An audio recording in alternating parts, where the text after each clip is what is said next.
जय हो भोजपुरिया समाज। जी हाँ, तो फिर तबाही तबाही मच गई बा जौन की भोजपुरिया king power star Pawan Singh ji के फिल्म देखेला फैंस लोग कर दिल ऐसा बड़ा तबाही। जी हाँ, फिर दोबारा जौन की कहल दोबारा फिल्म रिलीज बिलवा, वो भी दोबारा के बाद दोबारा जौन की कहल और स्टेट में भी खूब धूम मचल, जो सिर्फ बिहार झारखंड या और 2 स्टेट में रिलीज हुई। जी हाँ, अब इंडिया के सारा फैंस लोग देख सकी लो पवन सिंह जी की नया फिल्म जौन की पवन पुत्र, जौन की पिछला ही साल के फिल्म जौन की लॉकडाउन वजह से कोरोना की वजह से ही फिल्म सिनेमा घर बंद भइल, जैसे कि अब जाके दोबारा यानी और स्टेट में रिलीज में कहल 2 स्टेट और बढ़ोतरी बा। तो जबरदस्त भीड़ के साथ तबाही मच गई बा, तो उनकी चारों तरफ धूम मचल बा। जी हाँ, तो सारा फैंस लोग बस तैयार रही, दो कई स्टेट में धमाका भइल, तो बस पूरा वीडियो अंत तक देखी।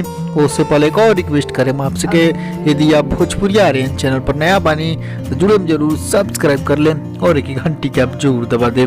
जी हाँ, तो चलिए आप लोग बताइए नया तो जबरदस्त भीड़ के खबर ऑफिशियल पोस्टर बा, खुद सिनेमा घर से ऑफिशियल पोस्टर जारी करी जो इतना तबाही हाउसफुल के। जी हाँ, तो कॉलेज आनंद मंदिर यूपी के सिनेमा घर, बिहार झारखंड मुंबई गुजरात के साथ यूपी दिल्ली में भी रिलीज हुई फिल्म पवन पुत्र। जी हाँ, आप लोग देखिए जो कल ही के 22 तारीख के उनकी दिल्ली एंड यूपी में रिलीज हुई, जो उनकी खुद ऑफिशियल पोस्टर फिल्म टीम जारी करे बा, उनकी सारा फैंस लोग तबाही में तबाही हो गए। जी हाँ, तो आप लोग फिल्म देख ले बनी पवन पुत्र देख ले बनी, कैसा बताएं तो नहीं देखिए जाइए अपना नजदीकी सिनेमा घर में देखिए जरूर। उनकी चारों तरफ धूम मचा। लेटेस्ट इंस्टाग्राम पर पा सकता नहीं सर्च करके भोजपुरी फॉलो करें, वहाँ 50,000 फॉलोअर पूरा हो गई बा।